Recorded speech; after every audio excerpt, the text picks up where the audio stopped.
Hello everyone. ఒకప్పుడు criminal tribe అని ముద్ర వేసిన ఆ ప్రాంతం ఉద్యోగాల్లో కానీ వారు చేసే పనుల్లో కానీ అద్భుతంగా రాణిస్తున్నారు. ఆ, అంతకుముందు దొంగలుగా ముద్ర వేసిన ప్రాంతం ఈరోజు చాలా గౌరవంగా ఎంతో హుందాగా బ్రతుకుతున్న పరిస్థితి. నేను ఏ ప్రాంతం గురించి చెప్తున్నానంటే స్టూవర్ట్పురం గురించి చెప్తున్నాను. స్టూవర్ట్పురంలో జరిగిన ఆ మార్పు కారణం ఏంటో ఈ ప్రపంచం మొత్తానికి తెలుసు. ఎందుకు నేను ఈ విషయం చెప్పానంటే, ఆ మార్పుకు కారణమైన వ్యక్తిని ఇప్పుడు ఒక భూతంలాగా చూస్తున్నారు. అది దేనికి, ఎందుకు అనేది ఇంక వాళ్ళ మనస్సాక్షికి తెలియాలి. బైబిల్లో ఉన్న నీతియుక్తమైన విషయాలను కూడా అనైతిక విషయాలుగా మార్చడానికి ప్రయత్నిస్తున్నారు. ఈ ప్రపంచానికి క్రైస్తవ మిషనరీలు చేసిన సేవ మీరు ఒకసారి ఆలోచించండి. గూగుల్ చేయండి, లేదంటే చాట్‌జీపీటీని అడగండి, ఇంకొక ఏఐని అడగండి, ఎక్కడైనా మీరు అడగండి. ప్రపంచానికి క్రైస్తవ మిషనరీలు చేసిన సేవ ఇక ఎవరు చేయలేదు. దేనికి? వాళ్ళకంత అవసరం ఏంటి? అంత సేవ చేయాల్సిన పని ఏంటి? ఒక లెప్రసీ పేషెంట్ని వాళ్ళు ట్రీట్ చేసే విధానం, లేదంటే భయంకరమైన పరిస్థితుల్లో, పూర్తి అనారోగ్య పరిస్థితుల్లో ఉన్న వ్యక్తిని వాళ్ళు ట్రీట్ చేసిన విధానం నువ్వు డబ్బు ఇచ్చినా చేయలేవు. దీనిని డబ్బుతో ముడిపెట్టకండి. దేనికంటే దేవుని ప్రేమ అన్నిటికంటే గొప్పది. అది ఈ లోకంలో ఉన్న అన్నిటికంటే గొప్పది.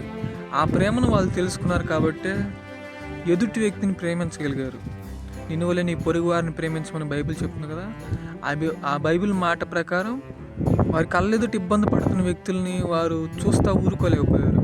అందుకే మదర్ తెరీసా గారు ఇలా అంటారు, ఎందుకు మీకు ఇంత అవసరం ఏంటి, ఎందుకు ఇంత సేవ చేస్తున్నారు? ఒక లెప్రసీ పేషెంట్ని, ఒక కుష్టి రోగిని, లేదంటే హీనమైన పరిస్థితుల్లో తినటానికి తిండి లేక అనారోగ్య పరిస్థితుల్లో ఉన్న వ్యక్తుల్ని మీరు ఎందుకు ఇంత కేర్ చేస్తున్నారంటే, ఈ కలకత్తా వీధుల్లో కనుక యేసుక్రీస్తు ప్రభువారు నడుచుకుంటూ వెళ్తే ఆయన వీరిని చూసి సహాయం చేయకుండా, వీరిని స్వస్థపరచకుండా ఉండలేడు. అందుకని ఆయన ప్రేమను పొందిన మేము ఆయనలాగా చేయకుండా ఎలా ఉండగలమని స్టేట్మెంట్ ఇచ్చారు. యేసుక్రీస్తు ప్రభు వారు చూపించిన ప్రేమను ఈ లోకంలో చూపించడానికి వారు ప్రయత్నించారు. జీసస్ క్రైస్ట్ ఈ లోకానికి వెలుగునివ్వడానికి వచ్చాడు. ఆయనే వెలుగై ఉన్నాడని బైబిల్ చెప్తుంది. ఆ వెలుగును పొందిన వ్యక్తులు, లేదంటే ఆయనను విశ్వసించిన వ్యక్తులు ఎక్కడైతే ప్రజలు ఇబ్బందులకు గురవుతున్నారో ఆ ప్రదేశాల్లో వారు ఉండి వారు చేయవలసినంత పని చేసి మార్పును తీసుకురాగలిగారు. మన భారతదేశంలో చూసుకుంటే సతీ సహగమనం కానీ, బాల్య వివాహాలు కానీ, వితంతు పునర్వివాహాలు కానీ, వీటన్నిటిలో ప్రత్యక్షంగా మానవుల పాత్ర ఉన్నప్పటికీ పరోక్షంగా వాళ్ళు చాలా పోరాడారు. మిషనరీస్ గొప్ప సేవను అందించారు. నిజంగా యేసుక్రీస్తు ప్రభు వారు ఒక మతాన్ని ఇట్లా ఏం స్థాపించడానికి రాలేదు. నేను చాలా వీడియోస్లో చెప్పాను, ఆయన మతాన్ని ఏం స్థాపించడానికి రాలేదు. ప్రజల్లో మార్పు, ప్రేమ అనే గొప్ప గుణాన్ని తీసుకురావడానికి ప్రయత్నించాడు. ఒకసారి ఆలోచించండి, యేసుక్రీస్తు ప్రభు వారు మన ప్రతి ఒక్కరిలో వెలుగునివ్వడానికి, జీవాన్ని ఇవ్వడానికి ప్రయత్నిస్తున్నాడు.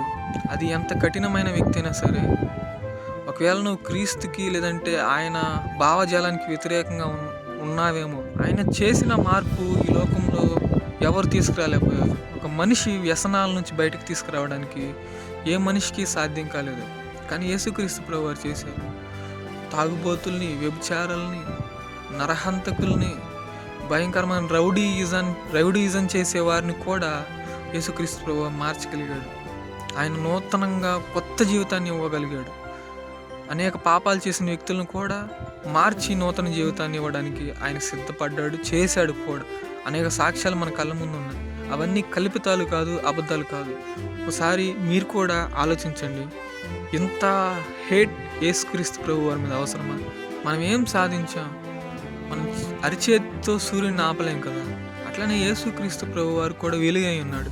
ఆ వెలుగుని మనం ఎంత ఆపినా ఆ వెలుగు ఆగదు. యేసుక్రీస్తు ప్రభు వారిని దూషించి, ఆ బైబిల్ని కాళ్ళతో తొక్కి, బైబిల్ని కాల్చి అత్యంత కఠినంగా ఉన్న వ్యక్తులు కూడా ఈరోజు యేసుక్రీస్తు ప్రభు వారిని విశ్వసిస్తున్నారు. చరిత్రలో యేసుక్రీస్తు ప్రభు వారి సేవ కూడా చేసిన వారు ఉన్నారు. ఆలోచించండి, మనకు దేవుడు ఆలోచించగలిగిన శక్తిని ఇచ్చాడు, వివేచనతో కూడిన బ్రెయిన్ ఇచ్చాడు. ఏది వాస్తవం, ఏది నిజం, ఎందుకు ఇంత మార్పు, ప్రజలు ఎందుకు యేసుక్రీస్తు వైపు మరలుతున్నారు, ఆయన ఏం చేస్తున్నాడు, ఆయన ఏం చేశాడు అనే విషయాల్ని మనం ఒకసారి ఆలోచించాలి. ప్రతిదానికి హేట్ తీసుకురావడానికి మనం ప్రయత్నించకూడదు.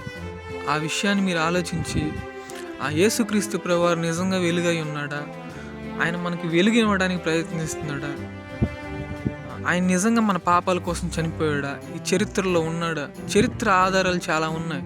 చరిత్ర ఆధారాలు లేవని మనం సరదాగా కొట్టేస్తే సరిపోదు కదా.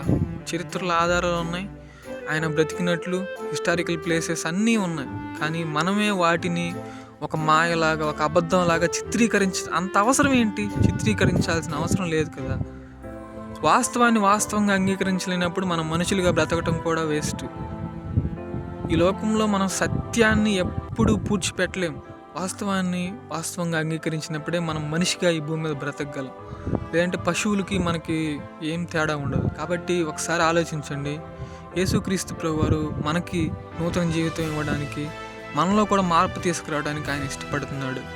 ఆ మార్పుతోనే ఈరోజు ఆ ప్రపంచం ఇంత గొప్పగా అభివృద్ధి చెందిందని నేను విశ్వసిస్తున్నాను. ఎందుకంటే ఎక్కడైతే అనాగరికత ఉందో, ఎక్కడైతే అనైతికత ఉందో, అక్కడ క్రీస్తు తన మిషనరీస్ని పంపించి మార్పును తీసుకురాగలిగాడు. అది మన భారతదేశంలో కూడా జరిగింది. ఆ మార్పు ముఖ్యంగా మన భారతదేశంలో ఎక్కువగా జరిగిందని నేను విశ్వసిస్తున్నాను. ఈ యొక్క చరిత్రను మీరు కూడా పరిశీలించి వాటికి సంబంధించిన వివరాలు నిజమా కాదా అని పరిశోధించి యేసుక్రీస్తు ప్రభు వారి వైపు తిరుగుతారని నేను మనస్ఫూర్తిగా ఆశిస్తున్నాను. Thank you all. ఇలాంటి బైబిల్ విషయాలు మరిన్ని తెలుసుకోవాలంటే love loves you YouTube, Instagram, ఫేస్బుక్లను ఫాలో చేయండి.